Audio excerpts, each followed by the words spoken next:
Hallelujah, praise the Lord. सभी को जय मसीह की। परमेश्वर का बहुत धन्यवाद करते हैं कि प्रभु ने आज का दिन दिखाया और आज परमेश्वर ने ये दिन जोड़ा ताकि हम उसके बारे में और सीख सकें और उसकी महिमा कर सकें आज के दिन में।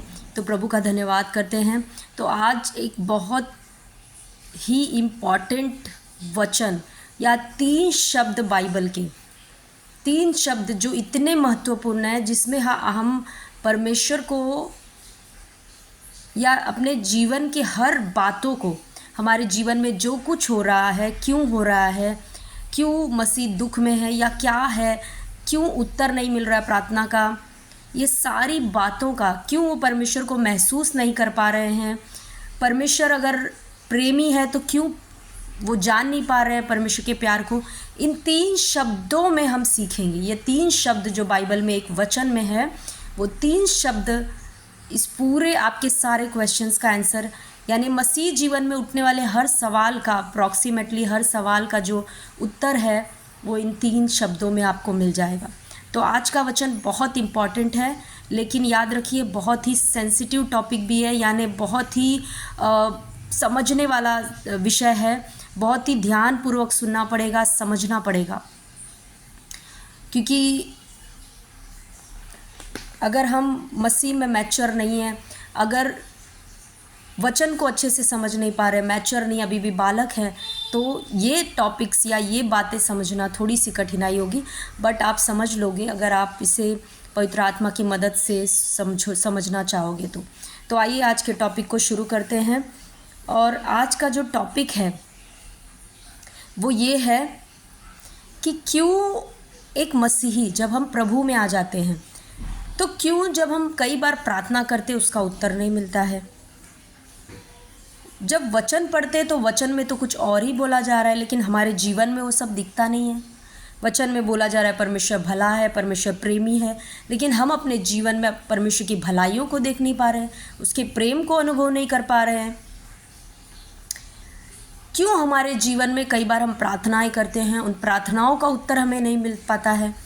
कई बार हम रो रो कर, गिड़गिड़ा कर प्रार्थना करते हैं, लेकिन हम उत्तर नहीं पाते हैं। क्यों ऐसा होता है? ये सारे सवाल हमारे मसीह जीवन में हैं। तो आइए उनका उत्तर एक वचन में देखेंगे। ये जो वचन है या ये जो 3 शब्द है या ये जो बात है, वो किसी और ने नहीं कहा, वो खुद यीशु मसीह के मुंह से निकली हुई बातें हैं। यूहन्ना की किताब 4 अध्याय उसके 24 वचन में पहले जो 3 शब्द हैं, यूहन्ना 4:24 में यीशु मसीह कहते हैं परमेश्वर आत्मा है। बहुत ही इम्पॉर्टेंट शब्द, तीनों के तीनों बहुत महत्वपूर्ण है।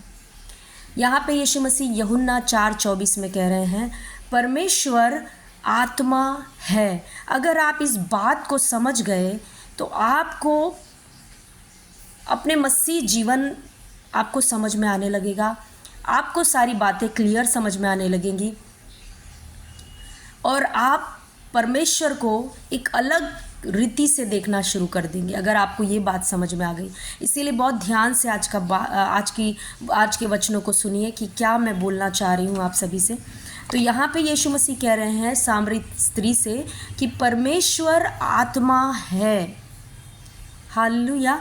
देखिए प्रियो, हम मसीह जीवन में प्रॉब्लम इसीलिए आती है क्योंकि हम इन 3 शब्दों को समझते नहीं हैं, या हम ये नहीं समझते हैं कि परमेश्वर आत्मा है।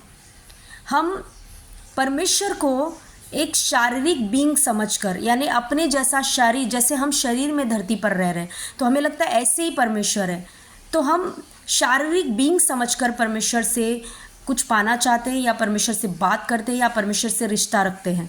लेकिन हमें समझना पड़ेगा कि परमेश्वर एक आत्मा है, शरीर नहीं है। हालेलुया। तो अगर एक आत्मा से आपको कांटेक्ट करना है, परमेश्वर एक आत्मा है, तो अगर आपको एक आत्मा के साथ रिश्ता बनाना है, एक आत्मा से कांटेक्ट करना है, एक आत्मा से बातें करना है, एक आत्मा को समझना है, आपको आत्मा की ज़रूरत पड़ेगी। आप शरीर से एक आत्मा को कभी समझ नहीं पाएंगे। और यहीं पे सारा प्रॉब्लम मसीह जीवन में शुरू होता है जब हम उसको, जो खुद आत्मा है, शरीर से समझने की कोशिश करते हैं, अपनी बुद्धि से समझने की कोशिश करते हैं, अपनी भावनाओं से समझने और जांचने की कोशिश करते हैं। यहीं पर सारा प्रॉब्लम शुरू होता है। हम कोई उत्तर नहीं पाते, हम कुड़कुड़ाते हैं परमेश्वर के सामने, क्योंकि हम जो आत्मा है उसको आत्मा से समझ नहीं रहे हैं, शरीर से समझने की कोशिश कर रहे हैं। बहुत इंपॉर्टेंट टॉपिक है, और अगर आपने ये टॉपिक समझ लिया, आपकी आंखें खुल जाएगी। एक अलग रीति से आप सारी चीज़ों को देखोगे मसीह जीवन में, और जो जीवन की परमेश्वर यीशु मसीह ने वायदा किया है, हम मसीह में जीवन से बढ़कर हैं, वो जीवन हम जीना शुरू करेंगे। तो जैसा कि मैं कह रही थी कि परमेश्वर अगर आत्मा है तो हम शरीर में रहकर भावनाओं से उसको समझ नहीं सकते। वो आत्मा है तो हमें आत्मा के द्वारा उसको समझना पड़ेगा। लेकिन प्रॉब्लम क्या थी कि यीशु मसीह में आने से पहले जब हम शरीर में थे तो हम आत्मिक रीति से मरे हुए लोग थे। हम कट थे, हमारा रिश्ता परमेश्वर से कट था, आत्मा में हम अलग थे। आज भी लोग बाहर वाले शरीर में तो जिंदा हैं, लेकिन आप सभी को मालूम है कि वो आत्मा में परमेश्वर से दूर है। उनका आत्मा परमेश्वर के साथ जुड़ा नहीं है, वो अलग किए गए लोग हैं। इसीलिए वचन कहता है इफिसियों में कि वो परमेश्वर के जीवन से अलग किए लोग हैं, अन्य जाति लोग। तो इसीलिए क्योंकि वो आत्मा नहीं है, मतलब उनके अंदर भी आत्मा है, लेकिन वो आत्मा एक डेड स्टेज में है, यानी कोमा स्टेज। यानी जैसे आप किसी व्यक्ति को देख रहे हो, वो जिंदा तो है लेकिन कोमा में है, उसको कुछ समझ नहीं आ रहा है, कोई फीलिंग नहीं है, कुछ पता नहीं चल रहा है। उसी रीति से अन्य जातियों की आत्मा है जब तक वो यीशु को ग्रहण नहीं करते। इसीलिए जब आप यूहन्ना की 3 अध्याय पढ़ोगे, 3 अध्याय में जब निकोदेमुस यीशु के पास आता है, यीशु मसीह 3 अध्याय के 3 वचन से लेकर आगे उसको बोलते हैं कि तुम्हें क्या करना है, नया जन्म पाना है। हालेलुया। आइए देखते हैं वो वचन को। यूहन्ना की किताब 3:3 से यीशु मसीह कहते हैं, मैं तुझसे सच सच कहता हूँ कि यदि कोई नए सिरे से न जन्मे तो परमेश्वर का राज्य देख नहीं सकता। फिर वो क्या कहते हैं 5वें वचन में, देखिए क्या कहते हैं, मैं तुमसे सच सच कहता हूँ, जब तक कोई मनुष्य जल और आत्मा से न जन्मे वो परमेश्वर के राज्य को नहीं देख सकता, या परमेश्वर के राज्य में प्रवेश नहीं कर सकता जब तक वो आत्मा से नहीं जन्मे। हालेलुया। इसीलिए बाहर वाले कभी भी परमेश्वर को समझ नहीं पाएंगे। वो परमेश्वर के लिए उनके बारे में परमेश्वर के बारे में उनके पास एक गलत छवि है, गलत भावना है, क्योंकि वो मूर्तियों को परमेश्वर समझ रहे हैं। उन्हें परमेश्वर के बारे में कुछ पता नहीं है, वो सुन्न हो चुके हैं, क्योंकि आत्मा जो परमेश्वर से कनेक्ट कर सकती थी उनको, वो तो उनकी मरी हुई है। और इसीलिए बहुत ज़रूरी था प्रियो कि अगर हमें परमेश्वर के साथ कनेक्ट करना है, जुड़ना है, परमेश्वर के साथ उसको जानना है, उसके साथ इंटीमेट रिश्ता रखना है, तो ज़रूरी था कि हम आत्मा में जीवित हो जाएं, ताकि हम आत्मा के द्वारा उसको, जो आत्मा है, समझ लें। हालेलुया। एक कुत्ता जो है वो कुत्ते की भाषा समझता है। आप इतने बुद्धिमान होकर भी 2 कुत्ते क्या बात कर रहे हैं, क्या इशारे कर रहे हैं, क्या कर रहे हैं, आपको नहीं समझेगा। वो कुत्ता कुत्ते की भाषा समझ जाएगा, एक हाथी हाथी की भाषा समझ जाएगा, एक बिल्ली बिल्ली की भाषा समझेगा। उसी रीति से एक आत्मा की बातों को समझ सकता है, एक आत्मा का बातों को समझ सकता है या जान सकता है, एक आत्मा। इसीलिए जैसे ही हम यीशु मसीह को ग्रहण करते हैं, हमारा नया जन्म होता है, हम आत्मा से और जल से जन्म ले लेते हैं। तो पहला स्टेप तो क्लियर हो गया कि हमें अगर परमेश्वर को जानना है, जो कि खुद आत्मा है, तो हमें पहले आत्मा में जिंदा होना पड़ेगा, और हम आत्मा में जीवित हो जाते हैं। हालेलुया। और 1 कुरिन्थियों उसके 6 अध्याय में ये वचन बहुत सुंदर है। सारे वचन अच्छे हैं, इन वचनों को हमें बहुत ध्यान से सुनना है, समझना है और जानना है, सीखना है। 1 कुरिन्थियों 6 अध्याय में 17 वचन में देखिए क्या लिखा है, और जो प्रभु की संगति में रहता है वो उसके साथ एक आत्मा हो जाता है। हालेलुया। जिस दिन आपने यीशु को प्रभु जानकर ग्रहण किया, आप आत्मा में जिंदा हो गए, और उसकी आत्मा और आपकी आत्मा एक हो गई। हालेलुया। तो अब हम क्योंकि अब आत्मा में जिंदा हैं, आत्मा हमारी जिंदा है, हम परमेश्वर को समझ सकते हैं। और एक और वचन मैं आपको बताना चाहूँगी, 1 थिस्सलुनीकियों 5:23। 1 थिस्सलुनीकियों 5:23 ये वचन भी आपको याद करना है कि यहाँ पर परमेश्वर का वचन क्या कहता है, बहुत इम्पॉर्टेंट है। 5:23 में देखिए क्या लिखा है, शांति का परमेश्वर आप ही तुम्हें पूरी रीति से पवित्र करे और तुम्हारी आत्मा और प्राण और देह हमारे प्रभु यीशु मसीह के आने तक पूरे पूरे और सुरक्षित रहें, निर्दोष और सुरक्षित रहें। यानी हमारे 3 भाग हैं। क्या लिखा है यहाँ पे? पहला भाग क्या दिया? आत्मा और प्राण और शरीर। बाइबल देखिए पहले किसको रखती है? आत्मा को रखती है। हम पहले किसको रखते हैं? प्राण को रखते हैं, सॉरी शरीर को रखते हैं, क्योंकि हमें शरीर पहले दिख रहा है, फिर प्राण यानी भावनाएं, इमोशंस, फिर आत्मा।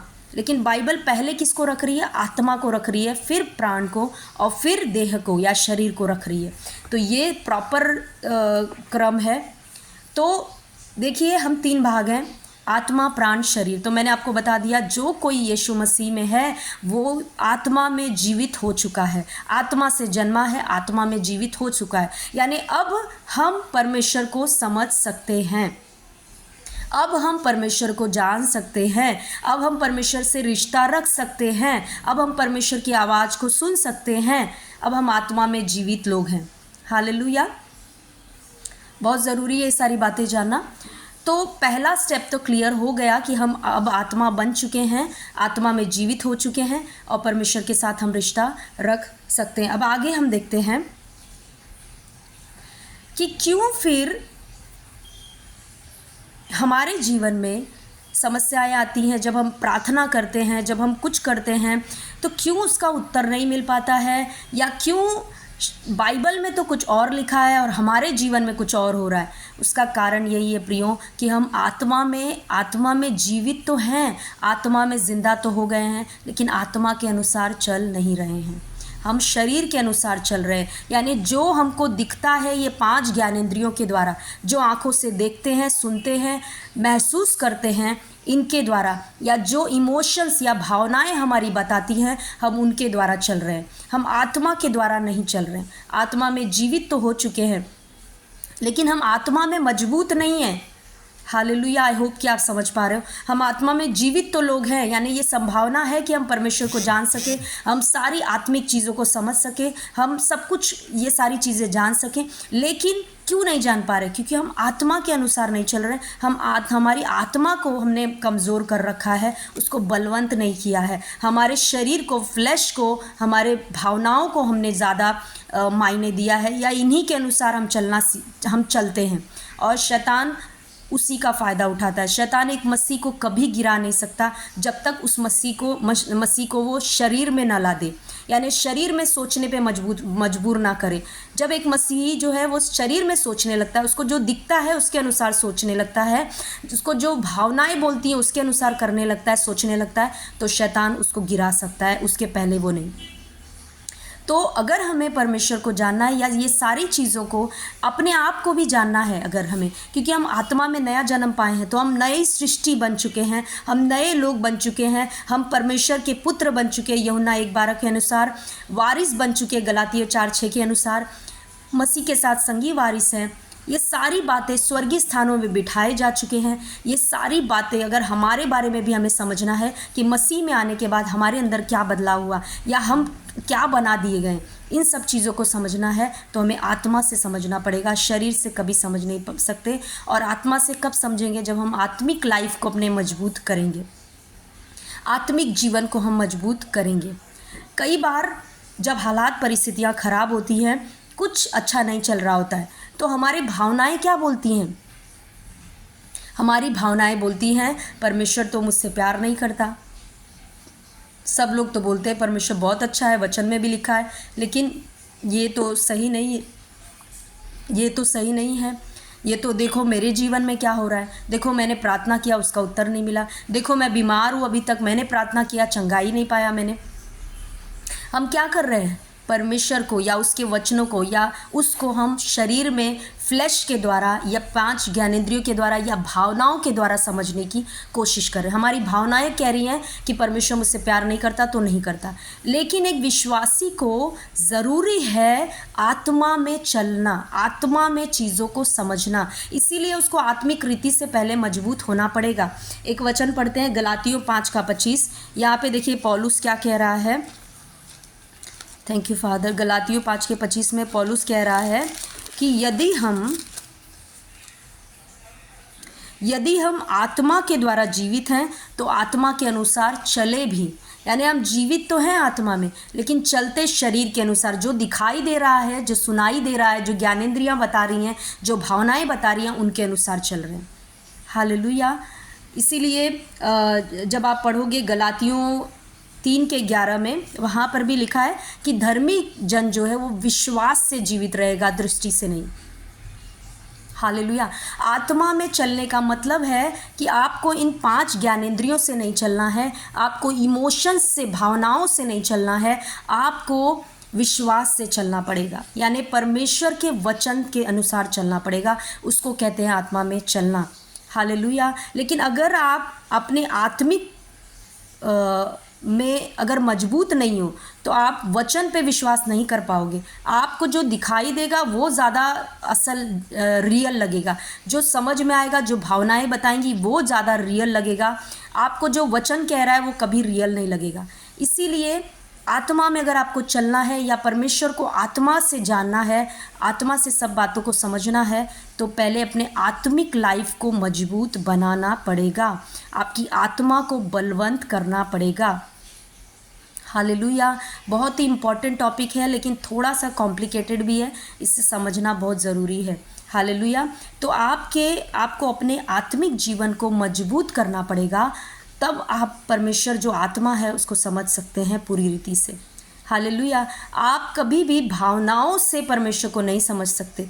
देखने से, जो दिखाई दे रहा है, सुनाई दे रहा है, समझ में आ रहा है, उससे कभी भी परमेश्वर को नहीं जान सकते।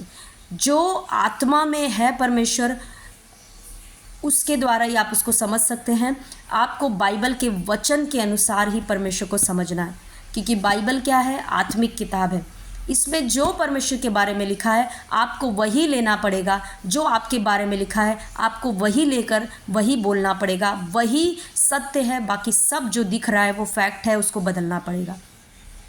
इसीलिए जब आप कई बार ऐसे हालात पे आते हैं जहाँ पे आपको लगता है परमेश्वर तो मुझसे प्यार नहीं करता, परमेश्वर तो मेरी चिंता नहीं करता, तो वचन में क्या लिखा है उसके अनुसार चलिए। आपकी भावनाएं ऐसा बोल रही हैं, लेकिन उन भावनाओं के अनुसार नहीं चलना है। आपको शरीर में नहीं चलना है, आपको आत्मा के अनुसार चलना है। यानी वचन जो बोल रहा है उसके अनुसार चलना है। आपको ये देखना पड़ेगा कि वचन इस समय में क्या बोल रहा है। वचन कह रहा है कि परमेश्वर ने मुझसे प्यार किया, उसने अपना इकलौता बेटा मेरे लिए दे दिया।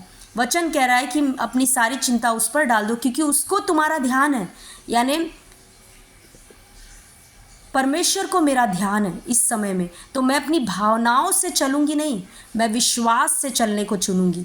जो वचन कह रहा है उसके अनुसार चलने को चुनूँगी। वचन जो कह रहा है कि वो मुझसे प्यार करता है तो करता है, मेरी भावनाएं चाहे कुछ भी कहें।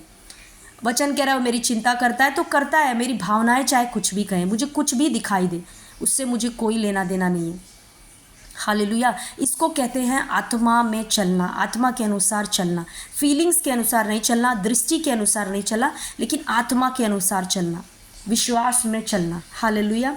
Thank you Jesus. तो ये चीज़ें हमें ध्यान रखना है। अब जैसा कि मैंने कहा कि हमें आत्मिक रीति से बलवंत होना पड़ेगा अगर हमें परमेश्वर जो आत्मा है उसको समझना है, और हम जो आत्मा में नया जन्म पाए हैं, हम कौन बना दिए गए हैं, हम क्या बना दिए गए हैं, अगर उसको समझना है तो हमें आत्मिक रीति से बलवंत, मजबूत बनना पड़ेगा। हालेलुया। Thank you Jesus. तो कैसे बने, क्या करें कि हम आत्मिक रीति से मजबूत बने? हमने अपने शरीर को तो इतना खिलाया है, फ्लैश को इतना खिलाते हैं, हम अपनी ज्ञानेंद्रियों को इतना सारा चीज़ें खिलाते हैं। ज्ञानेंद्रियों के द्वारा अलग अलग जो भी करते हैं, टीवी देखते हैं, सीरियल्स देखते हैं, न्यूज़ सुनते हैं, ये ज्ञानेंद्रियों के द्वारा वो सारी चीज़ें हमारे अंदर जा रही हैं। भावनाओं को हमने बहुत सारा चीज़ें खिलाया है। यानी अगर कई बार हम बॉलीवुड के सॉन्ग सुनते हैं जो कि सैड सॉन्ग्स है, ये सारे सॉन्ग्स हैं, हम क्या कर रहे हैं? अपने भावनाओं को खिला रहे हैं। इसीलिए भावनाएं और शरीर जो है वो ज़्यादा हावी हो जाता है आत्मा के ऊपर, क्योंकि इतने सालों से हमने अपने फ्लैश को, अपने ज्ञानेंद्रियों को और अपनी भावनाओं को खिलाया है, आत्मा को नहीं। लेकिन आत्मा को कैसे आप खिलाओगे? परमेश्वर का वचन अपने अंदर भरो, खाओ परमेश्वर का वचन, सुनो परमेश्वर का वचन। जितना वचन जाएगा अंदर उतना आप आत्मा के अनुसार चलना शुरू करोगे। आपको जब भावनाएं आपकी चीख चीख कर कहेंगी कि परमेश्वर तुझसे प्यार नहीं करता, आप तुरंत आत्मा में बोलोगे कि नहीं, परमेश्वर मुझसे प्यार करता है, क्योंकि वचन ऐसा कहता है। हालेलुया। यीशु मसीह ने जब उनकी परीक्षा हो रही थी, यीशु मसीह वो ऐसे व्यक्ति थे कि वो चाहते तो हर जगह पे अपनी भावनाओं को हावी होने दे सकते थे। यानी उनके जीवन में जो भी सवाल थे वो सब जायज़ थे। वो परमेश्वर से पूछ सकते थे कि अगर परमेश्वर मैं तेरा बेटा हूँ तो मैं चरनी में क्यों जन्म लिया? क्या कोई लॉजिक बनता है कि परमेश्वर का बेटा चरनी में जन्म ले रहा है? कोई लॉजिक नहीं है। अगर परमेश्वर मैं तेरा बेटा हूँ तो लोग मुझ पे थूक रहे हैं, मुझे धक्का मार कर गिरा रहे हैं, ये क्यों हो रहा है? अगर तेरा बेटा हूँ तो मुझे बढ़ई का काम क्यों करना पड़ रहा है? 30 साल तक यीशु मसीह को अपने माता पिता की अधीनता में रहकर ये सारा चीज़ करना पड़ा। वो पूछ सकते थे, वो परमेश्वर को ये सारे सवाल पूछ सकते थे, ये सारे सवाल उनके जीवन में थे। लेकिन यीशु मसीह ने कभी ये नहीं पूछा, क्योंकि वो परमेश्वर को आत्मिक रीति से जानते थे। वो जानते थे कि परमेश्वर आत्मा है और मैं भी आत्मा हूँ। मैं आत्मा में अलग हूँ। शरीर में क्या हो रहा है मेरे साथ, क्या दिख रहा है मेरे साथ, वो कभी भी ये बता नहीं सकता कि मैं कौन हूँ असल में। हालेलुया। मैं असल में कौन हूँ वो मुझे वचन से ही जानना पड़ेगा। वचन मेरे बारे में क्या कह रहा है वही सत्य है, बाकी सब गलत है। तो अगर आपको आत्मिक रीति से बढ़ना है, मजबूत बनना है, ताकि आप परमेश्वर को समझ सकें, आपके जीवन के हालातों को समझ सकें, तो आपको पहले आत्मिक रीति से मजबूत बनना पड़ेगा। उसके लिए आपको अपने अंदर वचन को भरना है, पहली चीज़। दूसरी चीज़ देखते हैं, पहला कुरिन्थियों उसका 14 अध्याय, जो बहुत इंपॉर्टेंट है और शैतान का सबसे बड़ा अटैक इसी चीज़ पे आज इन दिनों में आप देख रहे हो। बहुत अटैक हो रहा है इसी टॉपिक के ऊपर। क्यों? क्योंकि जब आप आत्मा में मजबूत बन जाओगे तो आप सारी आत्मिक चीज़ों को समझने पाओगे। आप परमेश्वर के वचन को समझने पाओगे जो खुद आत्मा है, परमेश्वर को समझने पाओगे जो आत्मा है। हालेलुया। इस सारी बातों को आप समझने लगोगे। तो देखिए पहला कुरिन्थियों 14 का 2 क्या कहता है? क्योंकि जो अन्य भाषा में बातें करता है वो मनुष्यों से नहीं परंतु परमेश्वर से बातें करता है, इसलिए कि उसकी बातें कोई नहीं समझता, क्योंकि वो भेद की बातें आत्मा में होकर बोलता है। मैंने जैसे कि कहा कि परमेश्वर आत्मा है और आपका आत्मा अगर परमेश्वर की आत्मा से कांटेक्ट कर सकता है, बात कर सकता है, तो वो प्रार्थना, वो बात बहुत ही इफ़ेक्टिव होगी, आपके जीवन को बदल कर रखेगी। हालेलुया। इसीलिए पहला कुरिन्थियों 14:2 में क्या लिखा है? जब आप अन्य भाषाएं बोल रहे हो तो आप शरीर में नहीं प्रार्थना कर रहे हो, आप बुद्धि से या भावनाओं से नहीं प्रार्थना कर रहे हो, आपका आत्मा प्रार्थना कर रहा है उससे जो खुद एक आत्मा है। तो आत्मा और आत्मा की बातें जब हो रही हैं तो ये प्रभावशाली होगा और ये आपके जीवन में प्रभाव डालेगा ही डालेगा। इसीलिए देखिए आगे क्या लिखा है, चौथा वचन, जो अन्य भाषा में बातें करता है वो अपनी उन्नति करता है। 100% है कि जब आप अन्य भाषाओं में बातें करो आपकी उन्नति होगी, क्योंकि वो आपका शरीर नहीं प्रार्थना कर रहा है, आपका भावना प्रार्थना नहीं कर रही है, आप आत्मा से प्रार्थना कर रहे हो। और इसीलिए आपके भावनाओं को, आपके माइंड को, आपके शरीर को समझ में नहीं आ रही है वो प्रार्थना। कई बार डाउट भी होता है क्योंकि आपको समझ में ही नहीं आता है, क्योंकि वो आपकी आत्मा की भाषा है। वो आपकी आत्मा परमेश्वर के साथ में जुड़कर बातें कर रही है, जो परमेश्वर खुद एक आत्मा है उसके साथ में। तो परमेश्वर को अगर समझना है, जानना है, तो आत्मा से जानना पड़ेगा। कैसे जानेंगे? एक तो अन्य भाषाओं करने से आपका आत्मा बलवंत होगा और उसको आप समझने लगोगे। दूसरा चीज़, परमेश्वर के वचन को जानकर आप परमेश्वर को समझ सकते हो। यानी कई बार जब हम प्रार्थना करते हैं, या ज़्यादातर मसीहों की प्रार्थना जो है वो या तो शरीर में है या तो भावनाओं से है, इसीलिए वो उत्तर नहीं पा रहे हैं। उनको लग रहा है परमेश्वर उत्तर नहीं दे रहा है। लेकिन जैसा कि मैंने कहा कि उनको ये बात समझना पड़ेगा कि जब तक वो आत्मा से प्रार्थना नहीं करते, आत्मा में बढ़ते नहीं हैं, आत्मा में बलवंत नहीं हो रहे हैं, वो जब शरीर से प्रार्थना करेंगे, भावनाओं से प्रार्थना करेंगे, वो प्रभावशाली नहीं होती है। कई बार आप भावनाओं से गिड़गिड़ा कर प्रार्थना करते हो, आपकी सुनी जाती है, कई बार होता है, लेकिन हमेशा नहीं होगा। परमेश्वर चाहते हैं कि आप उस क्षेत्र से, भावनाओं के क्षेत्र से निकलकर आत्मा के क्षेत्र में आना शुरू करो, आत्मिक रीति से परमेश्वर को समझना शुरू करो। इसीलिए कई बार आप जब मसीह में शुरुआती दिनों में होते हो, आप गिड़गिड़ा कर प्रार्थना करते हो, रो कर प्रार्थना करते हो, आपकी प्रार्थना सुन ली जाती है। लेकिन वही जब आपको 5 साल 10 साल हो जाता है मसीह में, आप अब रो रहे हो, गिड़गिड़ा रहे हो, कोई प्रार्थना का उत्तर नहीं आ रहा है, तो आपको लग रहा है परमेश्वर कठोर हो चुका है, परमेश्वर मुझे सुन नहीं रहा है, मैं तो इतना प्रार्थना कर रहा हूँ, परमेश्वर नहीं समझ रहा है। तो फिर परमेश्वर अच्छा पिता कैसे है, परमेश्वर प्रेमी कैसे हुआ, परमेश्वर का वचन झूठा है, ये सारे फिर डाउट्स आपको आने लगेंगे, क्योंकि आप समझ नहीं पा रहे हो कि परमेश्वर एक आत्मा है, और उसको समझने के लिए आपको आत्मा से समझना पड़ेगा। उसके पास अगर प्रार्थनाएं करनी है तो आपको आत्मा से करना पड़ेगा, आपको आत्मिक रीति से बढ़ना और मजबूत होना पड़ेगा। इसीलिए एक मसीह के लिए कोई ऑप्शन नहीं है वचन को पढ़ना, कोई ऑप्शन नहीं है प्रार्थना में बढ़ना, उसके लिए ऑप्शन नहीं है, ये उसका जीवन शैली है, उसको करना पड़ेगा, उसको करना ही करना है। क्योंकि अगर आपकी आत्मा जो आपको दिया गया, अगर आप उसमें बलवंत होगे तो तभी आप आत्मिक चीज़ों को समझ पाओगे, नहीं तो ज़िंदगी भर कुड़कुड़ाते कुड़कुड़ाते परमेश्वर के लिए निकल जाएगा ज़िंदगी, और हम समझ नहीं पाएंगे कि हमारे साथ चीज़ें क्यों ऐसी हो रही हैं। हालेलुया। तो यहाँ पे जैसे मैंने बताया कि जब हम अन्य भाषा में बातें करते हैं तो हमारी आत्मा प्रार्थना कर रही है, जब आत्मा प्रार्थना कर रही है परमेश्वर से, जो खुद एक आत्मा है, तो वो ज़्यादा प्रभावशाली होगा और वो उन्नति लाएगा ही लाएगा आपके जीवन में। इसीलिए मसीह अब ये समय नहीं है सोने का, अब जाग उठना है और अब परमेश्वर के वचन को अपने हृदय में भरना है और आत्मा में प्रार्थना करना है अन्य अन्य भाषाओं में। हालेलुया। और जब आप ये दोनों चीज़ें करोगे, देखोगे आपका आत्मा अंदर से बलवंत हो रहा है, आत्मिक रीति से आप मजबूत बन रहे हो। अब शरीर आपको हावी नहीं कर रहा है, आपके ऊपर हावी नहीं हो रहा, डर आपके ऊपर हावी नहीं होगा, चिंता हावी नहीं होगा, आपके अंदर से एक सामर्थ्य रहेगा आप जब ये दोनों चीज़ें करना शुरू करोगे तो। हालेलुया। और अब पहले जहाँ पे आप परमेश्वर को तुरंत कुड़कुड़ा देते थे, अब आपको अंदर से रहेगा कि नहीं, परमेश्वर प्रेमी है, मैं उस पर कुड़कुड़ा नहीं सकता, कुछ तो मेरे जीवन में गलत हो रहा है। हालेलुया।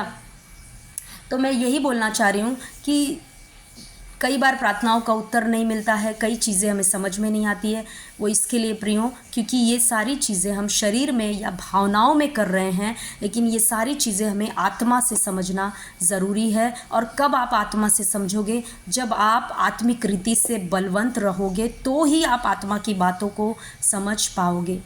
आत्मिक रीति से अगर आप बच्चे बने रहोगे, 15 साल तो हो गया मसीह में आकर, लेकिन कोई चेंजेस नहीं, अभी भी वही रोना गाना, इमोशंस के अनुसार, भावनाओं के अनुसार चलना, जो दिख रहा है उसके अनुसार चलना, अभी भी अगर वही लाइफ है तो ये ऐसे ही चलता जाएगा। हालेलुया। लेकिन आपको एक निर्णय लेना पड़ेगा कि मैं परमेश्वर को आत्मिक रीति से जानना चाहता हूँ, आत्मा से जानना चाहता हूँ, क्योंकि परमेश्वर खुद एक आत्मा है। और कुड़कुड़ाना तो बिल्कुल नहीं है, क्योंकि मैं बता रही हूँ आपको कि लाइफ में आपके जो कुछ हो रहा है वो सारा चीज़ सिर्फ आत्मिक रीति से बढ़ने में उसका हल है। आप बढ़ने लगोगे, आपको सारी चीज़ें क्लियर समझ में आने लगेगी कि चंगाई के लिए मैं इतने समय से प्रार्थना कर रहा हूँ, चंगा क्यों नहीं हो रहा हूँ, क्योंकि उसका वचन कहता है वो ऑलरेडी चंगाई के लिए उसने कोड़े खा लिए हैं, उसने आपको चंगा कर दिया है। अब जब आप आत्मा में मजबूत रहोगे तब आप इस वचन पे विश्वास कर पाओगे और फिर विश्वास के अनुसार चलोगे और उन चीज़ों को जो आत्मा में ऑलरेडी कर दी गई अपने शरीर में होता हुआ देखोगे। तो इसीलिए ऐसा कोई क्वेश्चन नहीं रहेगा जो आपका हल नहीं होगा। अगर आप आत्मा में चलना सीख जाते हो तो आपको आत्मिक रीति से चलना ज़रूरी है। इसीलिए देखो प्रियो, हमारे अंदर पवित्र आत्मा को दिया गया है, क्योंकि कभी भी हम परमेश्वर जो आत्मा है उसकी बातों को हम अपने से नहीं समझ सकते, हमें आत्मा की हेल्प लेनी, पवित्र आत्मा की हेल्प लेनी बहुत ज़रूरी है। इसीलिए हमें पवित्र आत्मा दिया गया। जब आप 1 कुरिन्थियों 2 अध्याय पढ़ोगे तो 10वें वचन से आप पढ़ोगे तो सारा कुछ लिखा गया है, बहुत ही सुंदर वो चैप्टर है, उसमें आप पढ़ सकते हो कि कैसे हमें परमेश्वर का आत्मा दिया गया है। 12 वचन में, हमने संसार की आत्मा नहीं परंतु वह आत्मा पाया जो परमेश्वर की ओर से है, कि हम उन बातों को जाने जो परमेश्वर ने हमें दी है। यानी जो कुछ भी परमेश्वर से रिलेटेड बातें हैं, परमेश्वर से, आत्मिक दुनिया से रिलेटेड, आत्मिक क्षेत्र से रिलेटेड बातें हैं, वो हमें कौन सिखाएगा? पवित्र आत्मा सिखाएगा। हालेलुया। इसीलिए पवित्र आत्मा हमें दिया गया है। अगर पवित्र आत्मा नहीं होते तो हमें कुछ पता नहीं चलता, हम कुछ नहीं जान पाते। तो परमेश्वर का बहुत धन्यवाद करना है पवित्र आत्मा के लिए कि पवित्र आत्मा के द्वारा परमेश्वर को हम जान सकते हैं, समझ सकते हैं, जो कि पवित्र आत्मा और हमारा आत्मा एक हो चुका है। 1 कुरिन्थियों 6:17 में आपको मैंने दिखाया कि वो एक हो चुका है जिस दिन आपने यीशु को ग्रहण किया।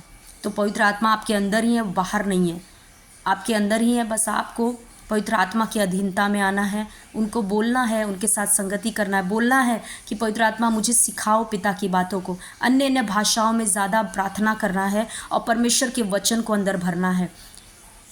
हमको लगता है परमेश्वर ने तो, यीशु ने सब कुछ कर दिया, अब तो हमें आराम से बैठना है। यस, हमें आराम से बैठना है, लेकिन एक लेबर है, एक कार्य है जो करना है। वो इब्रानियों 4 अध्याय में पौलुस बात करता है उसके बारे में कि लेबर करो, यानी परिश्रम करो उस विश्राम में प्रवेश करने का। तो एक परिश्रम करना है। वो कौन सा परिश्रम है? बस यही वचन का परिश्रम और प्रार्थना में परिश्रम, बस हमें यही करना है ताकि हम परमेश्वर को जान पाए आत्मिक रीति से, शारीरिक रीति से। अगर आप आज तक ऐसे मसीह हैं जिन्होंने कभी भी वचन को समझने की कोशिश नहीं की है, आत्मा में बढ़ने का कोशिश नहीं किया, वो शरीर में अभी तक हैं, वो जो दिख रहा है उसी से चल रहे हैं, जो उनको महसूस हो रहा है उसी से चल रहे हैं, आप कभी भी एक जैवन जीवन नहीं जी पाएंगे। यीशु ने सब कुछ आपके लिए कर दिया है, लेकिन आप कभी भी उन चीज़ों का लाभ नहीं ले पाएंगे क्योंकि आप शरीर में चलने वाले विश्वासी हैं। लेकिन अगर परमेश्वर ने जो किया है हमारे लिए उसका हमें लाभ लेना है, जानना है, समझना है, परमेश्वर को जानना है, तो ज़रूरी है कि हम आत्मा में बढ़ें, तभी तो आत्मिक चीज़ों को या परमेश्वर जो आत्मा है उसको समझ पाएंगे। शरीर से हम नहीं समझ सकते उसको, भावनाओं से उसको नहीं समझ पाएंगे। इसीलिए बहुत ज़रूरी है कि एक विश्वासी इन बातों को समझे और वचन और प्रार्थना में बढ़ना शुरू करें, अपने लाइफ को एक सही दिशा में लेकर जाए। और मैं कहती हूँ, अगर आप वचन और प्रार्थना वाले व्यक्ति हैं तो आपको कोई रोक नहीं सकता है उन सारी चीज़ों, उन सारी आशीषों को लेने से जो परमेश्वर ने आपके लिए पहले ही कर दिया है, दे दिया है। तो ये 2 चीज़ें आपको याद रखना है आत्मा में बढ़ने के लिए, बहुत ही इम्पॉर्टेंट है। एक तो वचन परमेश्वर का आपको भरना है अपने अंदर, और दूसरा अन्य अन्य भाषाओं में प्रार्थना करना और वचन की घोषणा करना। जब आप ये 3 चीज़ें करोगे, 2 चीज़ें करोगे, तीसरी जो घोषणा है वो अपने आप आपके मुंह से निकलेगा। अगर वचन भरा है तो वचन कहता है कि हृदय की बहुतायत से मुंह से निकलता है बातें, तो जब वचन भरा रहेगा तो वचन ही निकलेगा, घोषणा ही निकलेगी। तो ये बहुत ही इम्पॉर्टेंट है। आई होप कि आपको समझ में आया, क्योंकि ये जो आज का जो टॉपिक था, जो वचन था, बहुत इम्पॉर्टेंट है और ये बेसिक है। अगर ये मसीह नहीं समझेंगे तो वो फिर उसी तरह से जीवन जिएंगे, कुड़कुड़ाएंगे परमेश्वर को, उन्हें लगेगा परमेश्वर मुझसे प्यार नहीं करता, परमेश्वर मुझसे बात नहीं करता। एक और चीज़ मैं बताना चाहूँगी, परमेश्वर हर एक मसीही से 24 घंटा बात करता है। हालेलुया। लेकिन क्योंकि परमेश्वर आत्मा है, वो आपकी आत्मा से बात करता है और आपको लगता है आपके कानों में तो आवाज़ नहीं आ रही है, आप शरीर में तो सुन नहीं पा रहे हो, तो वो परमेश्वर जो है आपकी आत्मा से 24 घंटा कनेक्टेड है और बातें करता है। तो अगर हमें उन बातों को सुनना है, समझना है कि परमेश्वर क्या बातें कर रहा है, आत्मिक रीति से बढ़ना पड़ेगा। तो धीरे धीरे वो बातें आपको आपकी बुद्धि में भी समझ में आने लगेगी। हालेलुया। परमेश्वर बातें करने लगेंगे आपसे। ऐसा नहीं कि परमेश्वर बातें नहीं करते, हम सुन नहीं पाते क्योंकि आत्मिक रीति से हम कमज़ोर पड़े हैं। तो बहुत ज़रूरी है इन बातों को समझना। आई होप कि आज के वचन से आप ब्लेस्ड हुए। इस वचन को बार बार सुनिए और जो जो वचन मैंने दिए वो सारे वचनों को निकाल कर खुद से मनन करिए, खुद से सीखिए कि क्या आज मैंने सिखाया है। God bless you all. प्रभु आप सभी को बहुत आशीष करे। आमीन।